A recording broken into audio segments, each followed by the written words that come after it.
Hard লাইনের নির্দেশ ইসির। নির্বাচনী আইনশৃঙ্খলা নিয়ে কঠোর অবস্থানে রয়েছে নির্বাচন commission EC.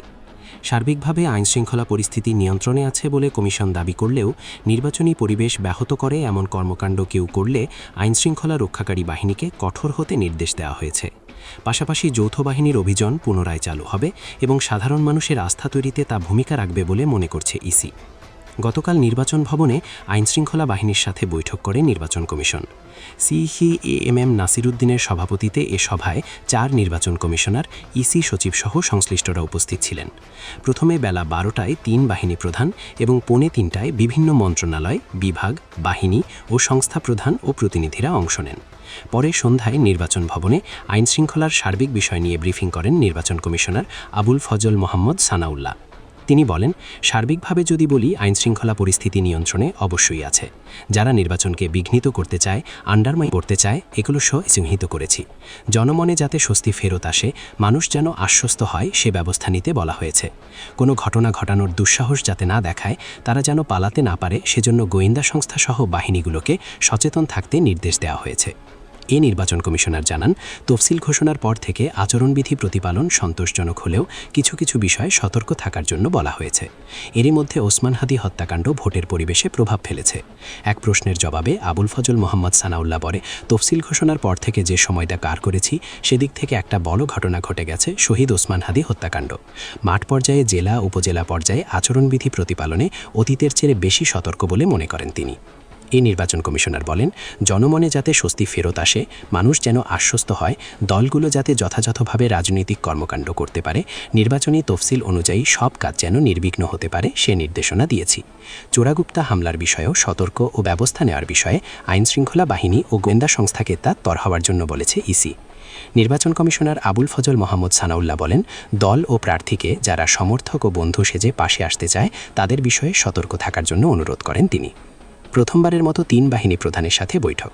EC Abul Fazal Mohammad Sanaullah বলেন, প্রথমবারের মতো আমরা 3 বাহিনী প্রধান, সেনাবাহিনী, নৌবাহিনী এবং বিমান বাহিনী প্রধানের সাথে আলাদাভাবে মিটিং করেছি।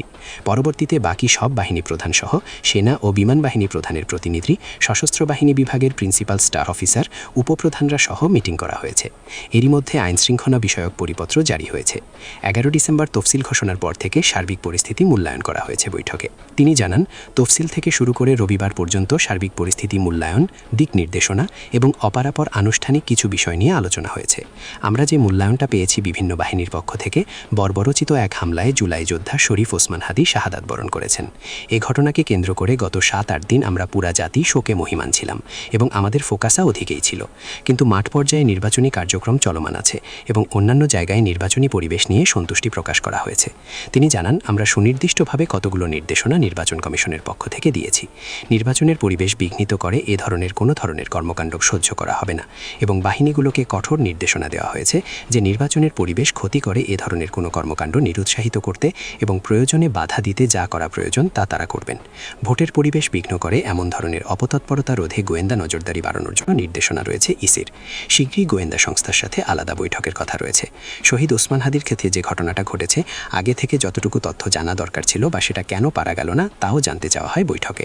আবুল ফজল মোহাম্মদ সানাউল্লাহ বলেন, আমরা নির্দেশনা দিয়েছি, যৌথ বাহিনীর অপারেশনের অন্যতম লক্ষ্য হবে অবৈধ অস্ত্র ও গোলাবারুদ উদ্ধার, সন্ত্রাসীদের গ্রেফতার এবং আইনের আওতায় নিয়ে আসা এবং সার্বিকভাবে সাধারণ মানুষের, প্রার্থীদের মাঝে, দলগুলোর মাঝে একটা আস্থার পরিবেশ তৈরি করা।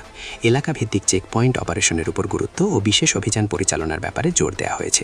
বিশেষ করে যেসব এলাকায় অস্ত্রের আনাগোনা আছে বলে জানা যায়, সেসব এলাকায়, রিমোট এলাকায় অধিকতর খবরদারি ইত্যাদির ব্যাপারে বলা হয়েছে।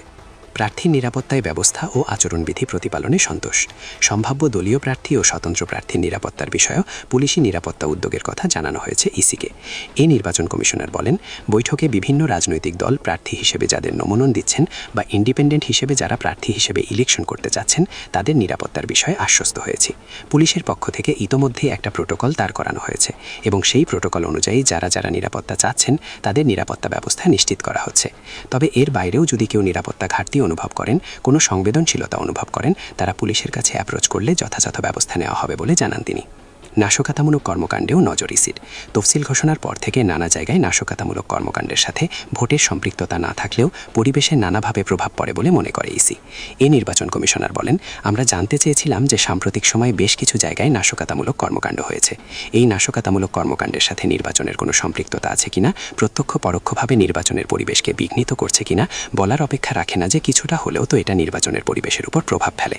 25 ডিসেম্বরের মধ্যে ভোটের দায়িত্বে থাকা কর্মকর্তাদের ও আইনশৃঙ্খলা বাহিনীর সদস্যদের নিবন্ধনের জন্য অনুরোধ করা হয়েছে। তিনি জানান, পোস্টাল ভোট নিয়ে আলোচনা হয়েছে, মাত্র 4 দিন বাকি আছে। পোস্টাল ভোটে যারা ভোট দিতে পারবেন তারা যেন সময় মতো রেজিস্ট্রেশন সম্পন্ন করেন সেগুলোর জন্য বলা হয়েছে। তফসিল ঘোষণার পর গণমাধ্যমে হামলা, অগ্নিসংযোগ এবং বিভিন্ন জায়গায় মানুষকে পুড়িয়ে মারা সহ কয়েকটি বিষয়ে দৃষ্টি আকর্ষণ করা হলে ইসির পক্ষ থেকে উদ্বেগ প্রকাশ করা হয়। তিনি বলেন, এই প্রশ্নগুলো আমরাও জানতে চেয়েছি বিভিন্ন বাহিনীর কাছ থেকে। এগুলো নিয়ে আমরাও কনসার্ন। আপনারা যেসব বিষয়ে উদ্বিগ্ন, আমরাও একইভাবে উদ্বিগ্ন, কারণ এটার সঙ্গে নির্বাচনী পরিবেশের সম্পৃক্ততা আছে। তফসিল ঘোষণার পর যাই হোক না কেন, সেটার প্রত্যক্ষ কিংবা পরোক্ষ প্রভাব নির্বাচনের পরিবেশের উপর পড়ে। আপনারা আমাদের অংশীদার ও পার্টনার।